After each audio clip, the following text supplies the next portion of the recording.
সকাল বন্ধুরা, কেমন আছেন সবাই? মাম্পি ঘরকন্যা ব্লগে সবাইকে জানাই আরও একবার অনেক অনেক স্বাগত। আজকে আর খুব সকাল থেকে ভিডিওটা শুরু করিনি, সোনার স্কুল ছুটি হয়ে গেছে, ওকে নিয়ে বাড়িও চলে এসেছি, তখন থেকেই ভিডিওটা শুরু করেছি। আজকে মেঘলাটা এত হয়ে রয়েছে, ওয়েদারটা খুবই নেবা নেবা, তো ভালো লাগছে না জানেন তো। এরকম হলে একদমই মন আমার খারাপ হয়ে যায়, কিন্তু মনে হচ্ছে মেঘলা মেঘলা ওয়েদার সারাদিনই এরকমটাই থাকবে। এই ভিডিওটা কিছুদিন আগের, আগে যে ভিডিওগুলো পোস্ট করেছি তারপরেই করা। তো কিছুদিন আগে আপনারা তো জানেনই আমার ভীষণ শরীর খারাপ হয়েছিল, তারপরে আমি ভিডিও দিচ্ছিলাম। আবারও শরীরটা একটু খারাপ হয়ে গেছিলো ঠিকই, কিন্তু আমি বাড়িতে ছিলাম না, সেই জন্য আর ভিডিও দিতে পারিনি।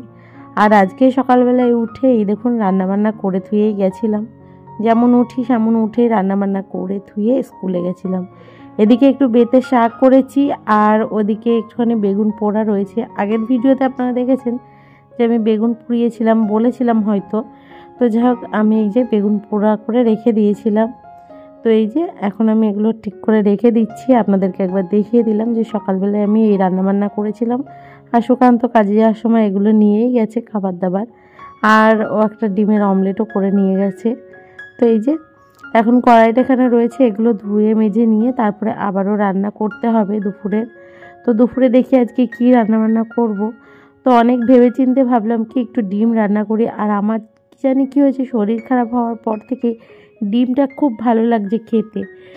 এই যে কিছুদিন আগে আমার জ্বর হয়েছিল, তারপরে না আমি একটু যখন শরীরটা ভালো হয়েছে, তো যেদিন থেকে আমি খেতে পারছি, মুখে তো একদমই স্বাদ আসছিল না, আর কোনো খাবারই ভালো লাগছিল না। তো আমি সন্ধ্যাবেলায় বসে বসে ভাবছিলাম যে কি খেলে মুখের স্বাদটা ফেরাবো। তো সেই ভেবেই আমি ডিমের কারি করেছিলাম। দুটো ডিম নিয়ে এসে, আমার একটা, সুকান্তর জন্য একটা নিয়ে এসেছিলাম। ডিম দিয়ে আমি ওটা খুব কষা কষা করে ঝাল ঝাল করে করেছিলাম। এত ভালো লেগেছে, সেই থেকে মনে হচ্ছে এখন শুধু ডিমই খাই। তো সেই জন্য 3টে ডিমের ঝোল করব, আমার, সোনার আর সুকান্তর। আর বাবু যেহেতু ডিমের ঝোল খায় না, সেই জন্য ওকে একটা অমলেট করে দেবো, ওই দিয়ে খেয়ে নেবে। তো এদিকে আমি রান্নাবান্না তো করে নিয়েছি, আর এই যে গাছগুলোতে এখন জল দিলাম, ভালো করে স্নান করে দিয়েছি গাছগুলো। তো এখন ওগুলো একটু রোদে দিয়ে আসবো। তো সেই ফাঁকে এখন গ্যাসটাও ভালো করে মুছে নিচ্ছি। এখন না খুব একটা কাজকর্ম করতে ইচ্ছা করছে না, যেহেতু সবে শরীর খারাপ থেকে উঠেছি, সেই জন্য যতটা পারছি ধীরে সুস্থে করার চেষ্টাই করছি, যতটা আমার শরীরে দিচ্ছে। তো সেই ভেবেই কাজকর্মগুলো করছি, কেননা বেশি জোর দিয়ে কাজকর্ম করলে তখন আরও অসুস্থ হয়ে পড়ব।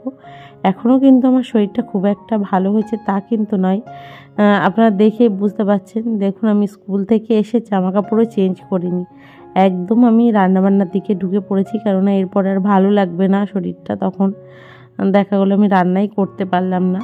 তো সেই জন্য আগেই আমি রান্নাবান্না সেরে সমস্ত কাজ করে নেব, তারপরে আমি স্নান টান করে একটু রেস্ট নেব, বসে থাকবো। তো এই যে এখন আমি দেখুন সিঙ্কটাও ভালো করে পরিষ্কার করে নিচ্ছি। আর আজকাল না আমি বাইরেই বাসন মাজছি, একটু হালকা রোদ দিচ্ছে, আর ভাবলাম কি বাইরে একটু যদি বাসন মাজা যায়, জলটাও একটু কম খরচ হবে, তাহলে একটু সুবিধাই হয়। কলের জলে এখন কাজ করতেও ভালো লাগে, কেননা গরম গরম জল ওঠে, আর এই ট্যাঙ্কির জল এত ঠান্ডা, বরফের মতো। তো সেই জন্য কাজ করতে একটু আমার অসুবিধা হয় ট্যাঙ্কির জলে, কাজ করেই আমার আরও শরীরটা খারাপ হয়ে গেছে, খুব ঠান্ডা জল। তো যাই হোক, সিঙ্কটা ভালো করে পরিষ্কার করে নিলাম। আর সিঙ্কটা মাজার পর এত পরিষ্কার হয়ে থাকে না, বেশ ভালো লাগে, মনে হয় না আর কোনো কাজকর্ম করি রান্নাঘরে।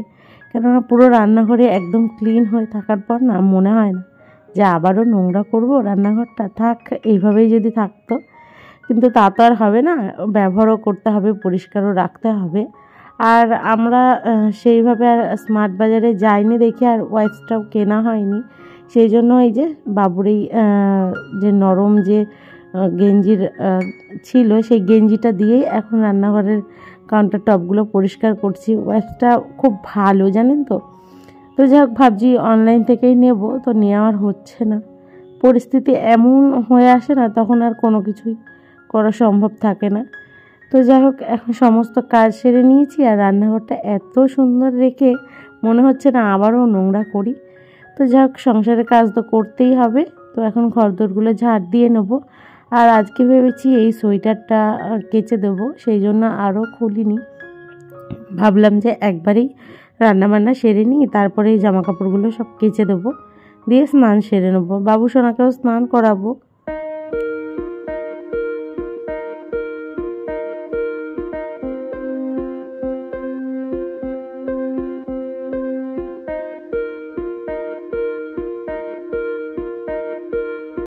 সমস্ত ঘর দোর ঝাড় দিয়ে নিয়েছি। এবার ওই যে গাছগুলো রোদে দিয়েছিলাম সেগুলো এখন ঘরের দিকে তুলবো। তার আগে দেখলাম গাছের গোড়াগুলো একটু শুকিয়েছে কেন। এগুলো যেহেতু ঘরে থাকে, বেশি ভেজা ভেজা থাকলে তখন আবার গাছের গোড়াগুলো নষ্ট হয়ে যাবে, তো তার জন্য একটু ঘুরিয়ে ফিরিয়ে দিচ্ছিলাম চারিদিকে যাতে রোদ্দুরটা লাগে, আর আপনাদেরকে কিছু কথাও বলছিলাম। আর এদিকে দেখুন বাসন মেজে নিয়েছি, বাবু আর সোনা খেলা করছে। ব্যাকগ্রাউন্ডে ভীষণ আওয়াজ আসছিল, সেই জন্য আর আমি কথাটা বললাম না, ভয়েস ওভারেই দিলাম। আর প্রচণ্ড ঠান্ডা আসে এখান দিয়ে, সেই জন্য এদিকে দেখুন আমরা পর্দা দিয়ে দিয়েছি। আর ওদিকে প্লাস্টিক দেওয়া রয়েছে, তবুও জানলাটা নেই দেখে, তো শুধু গ্রিল রয়েছে, সেই জন্য তো পর্দা দেওয়ার পর না একটু ঠান্ডাটা খুবই কম আসে, বেশ গরমই থাকে ঘরের ভিতরটা। তো দেখুন আমার স্নান হয়ে গেছে, আর ওদিকে পুজোটাও দেওয়া হয়ে গেছিলো স্নানের পর। তো এখন আমি ক্রিম মাখছি একটু, আর শীতের সময় একটু ক্রিম না মাখলে হয় না, মানে হাত পা খুবই টানে। তো বাবু আর সোনাকেও স্নান করিয়ে দিয়েছি, ওরা রোদ্দুরে বসে রয়েছে, তো ওদেরকে একটুখানি বডি অয়েল মাখিয়ে দেবো, আর দুই একটা যে জামা কাপড় আছে সেগুলো মেলে দিচ্ছি, আর আমিও একটু হাতে পায়ে বডি অয়েল দেবো, দিয়ে তারপরে বাবু আর সোনাকে খেতেও দেবো। আর প্রচুর জামা কাপড় কেচেছি, ওই যে মাঠেও মেলে এসেছি, সেটাই আপনাদেরকে বলছিলাম। অনেক জামা কাপড় বাড়িতে তো যেখানে পেয়েছি সেখানেই মেলে দিয়েছি, দেখে তো মনে হচ্ছে বস্তি বাড়ির মতো, তো তবুও শোকানোর দরকার, এখন শীতকাল যেহেতু, যেখানেই রোদ্দুর দেখছি সেখানেই জামা কাপড় মেলে দিচ্ছি। আর এদিকে দেখুন গাছগুলো এখন মানে গোড়াগুলো শুকিয়ে গেছে, তো এখন ঘরে তুলে নিচ্ছি, গাছগুলো রেখে দেবো, যে যে জায়গায় থাকে সেই জায়গাগুলোই রেখে দেবো। আর ঘরের ভিতর না এই গ্রিনারি দেখতে বেশ ভালো লাগে, আর আমার না গাছ খুব ভালো লাগে, কিন্তু আমি ওই যত্ন ঠিকঠাক মতো করতে পারি না বলতে সময় হয়ে ওঠে না, একা হাতে সমস্ত দিক সামলাতে হয়, তারপরে আবার যদি বেশি গাছ হয়ে যায় তখন তো আমি চর্চা করতে পারবো না, গাছেরও তো যত্ন নিতে হয়, নইলে নষ্ট হয়ে যায়। তো এদিকে দেখুন এখন আমি ডিমের অমলেট করছি, ওই যে বাবু খাবে না ডিমের ঝোল, সেই জন্য অমলেট করছি, কিন্তু সোনারও এখন বায়না আমিও অমলেট খাবো, আমি আর খাবো না, ডিমের ঝোলটা খাবো না। তো সেই জন্য ভাবলাম কি একটা ডিম দুই ভাইকে অর্ধেক করে দিই, কেননা একটাই ছিল ঘরে, তো সেই জন্য দুই ভাইকে অর্ধেক করে দিচ্ছি। তো ওদেরকে এখন খেতে দিয়ে দিচ্ছি ডিমের ঝোল তরকারি এই দিয়ে যা যা রান্না করেছি। আর এই তো এখন আমিও খেতে বসবো, প্রায় 1:30-2টো মতো বাজতে চললো। তো ভিডিওটা এই পর্যন্তই থাকছে, দেখা হচ্ছে পরের ভিডিও। সবাই ভালো থাকবেন, সুস্থ থাকবেন, আর ভিডিওটা কেমন লাগলো অবশ্যই লাইক কমেন্ট শেয়ার করে জানাবেন।